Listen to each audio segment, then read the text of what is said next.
আরেকটা কথা, আমি কিন্তু কমার্সের, এখনকার যারা কমার্সে, ওখানে একটা প্রশ্ন আছে, ব্যবসায় কাকে বলে, অ্যাকাউন্টিংসে।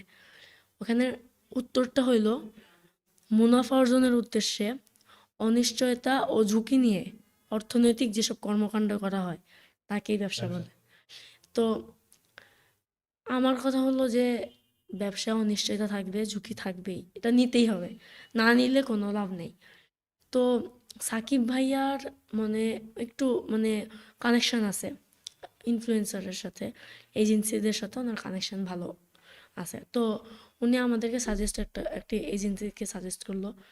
তো আমিও দেখলাম যে হ্যাঁ, আমরা ট্রাই করি, cause at the end of the day আমাদের মূল উদ্দেশ্যটা হলো মুনাফা অর্জন।